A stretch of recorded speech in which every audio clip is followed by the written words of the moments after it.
Realmente necesitamos saber qué tipo de cardiopatía se esconde tras el soplo o cuál es la causa primaria del soplo.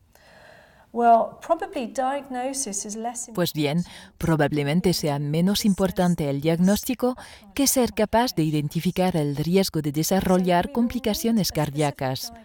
Antes de empezar un tratamiento específico, se necesita un diagnóstico específico.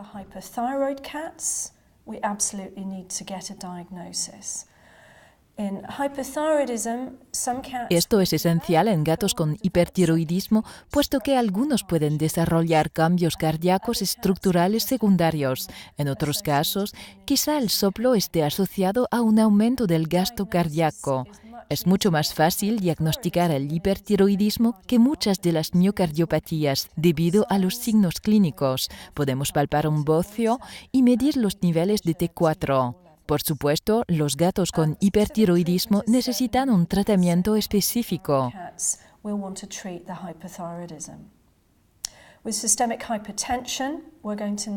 Para la hipertensión sistémica necesitamos un diagnóstico específico. Afortunadamente, medir la presión sanguínea es relativamente fácil en los gatos. Los gatos hipertensos también necesitan un tratamiento específico, soliendo ser la amlopidina nuestra primera opción para disminuir la presión sanguínea. Con la miocardiopatía congénita, quizás necesitemos un diagnóstico específico, un trabajo complicado que habrá que poner en manos de cardiólogos especializados, puesto que hay tratamiento disponible para algunas de las condiciones congénitas. Este gato tenía un ventrículo derecho con 2 cavidades. Se le practicó una operación a corazón abierto y gozó de buena salud durante varios años sin necesidad de otra intervención médica posterior. Por tanto, identificar un problema congénito puede suponer una gran diferencia.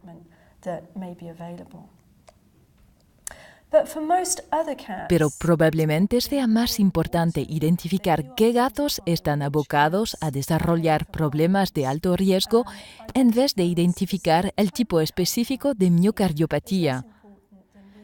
Un gato sano en apariencia, pero sobre el que pesa la sospecha de una miocardiopatía, puede estar dirigiéndose hacia una insuficiencia cardíaca con la posibilidad de desarrollar un tromboembolismo aórtico o incluso morir súbitamente.